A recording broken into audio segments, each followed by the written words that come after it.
যে স্টেশনের সামনে এই মুহূর্তে দাঁড়িয়ে আছি, ঢিল ছোড়া ডিস্টেন্স, একদম পাশেই যে তাঁতিপাড়া, এই তাঁতিপাড়াতেই কিন্তু থাকতেন প্রভাস মণ্ডল।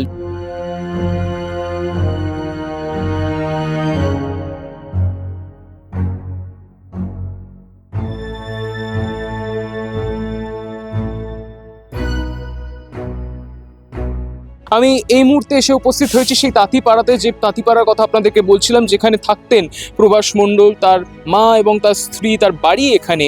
কিন্তু এই মুহূর্তে যে এই গোটা পাড়ার অবস্থাটা কিছুটা থমথমে, কেউ আশপাশে নেই, কেউ কথা বলতে চাইছে না এই বিষয়ে নিয়ে।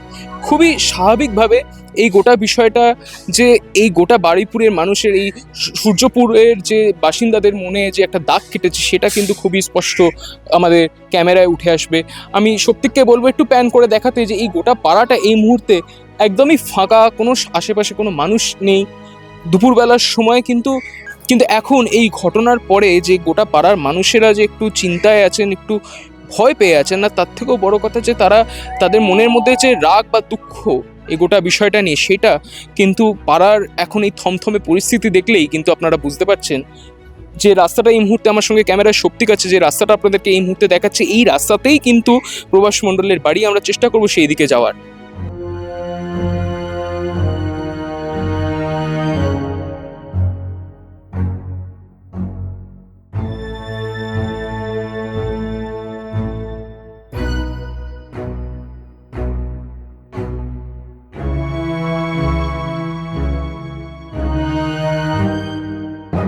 গতকাল রাত্রিবেলা যে প্রভাস মণ্ডলকে পুলিশের হাতে এনকাউন্টার হতে হয়েছে, নিশ্চয়ই শুনেছেন। হ্যাঁ, শুনেছি। কতটা নিরাপদ বোধ করছেন এখন বাড়ি পড়ে থাকতে? এখন হচ্ছে গিয়ে মানে ছেলে হিসেবে তো ও ভালো ছিল না। ও ১ম থেকে ভালো ছিল না। ১ম থেকে একদম বাজে ছেলে ছিল। মানে কি করতো? মানে এর ঘরে ওর ঘরে ঢুকতো, ছ্যাঁড়ামি ছিল। বাজে ছেলে ছিল।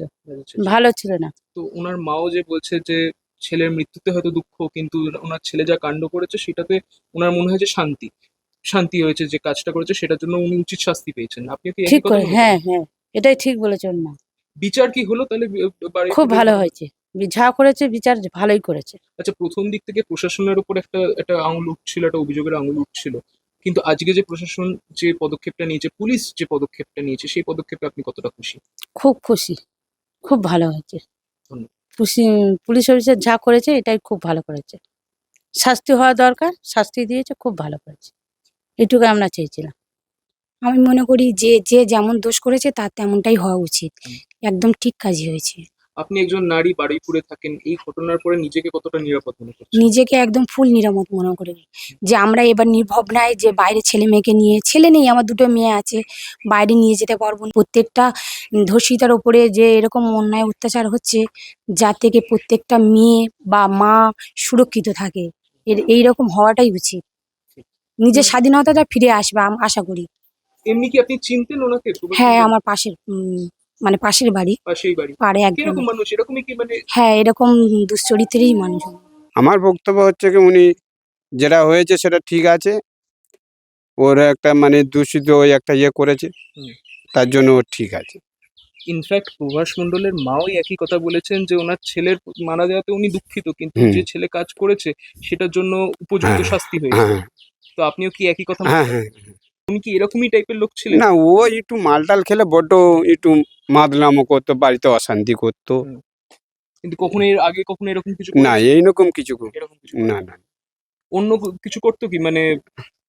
না, ওই কাজে বাজে যেত, মাঝে সাঝে রান্নার কাজে বাজে একটু আধটু যেত। আর বউ হচ্ছে বাবুর বাড়ির কাজ বাজ করে, আচ্ছা, সেই হিসেবে উনি বাড়িতে বেশিরভাগ থাকতো। এই পর্যন্ত। আমি একদম এসে উপস্থিত হয়েছি প্রভাস মণ্ডলের বাড়ির সামনে। আমার সঙ্গে ক্যামেরায় শক্তিককে বলবো আমার সঙ্গে পেছনে আসতে। এই যে টিনের চাল দেওয়া, প্লাস্টিক দিয়ে মোড়া এই বাড়িটা প্রভাস মণ্ডলের, বা এই মুহূর্তে কিন্তু বাড়ির ভেতরে কেউ নেই। আমরা চেষ্টা করলাম এই পাড়ার মানুষরা প্রভাস মণ্ডলকে নিয়ে কি বললেন সেটা আপনাদের সামনে তুলে ধরার, গোটা পাড়ার এই মুহূর্তে কি পরিস্থিতি সেইটা আপনাদের সামনে তুলে ধরার। আর ঠিক এইরকমই আরো খবর দেখতে হলে চোখ রাখতে হবে দ্য ওয়ালে, কারণ খবর এখন এখানে। ক্যামেরায় শক্তিকের সাথে আমি Soumyadip Sen, the Wall news, Baruipur.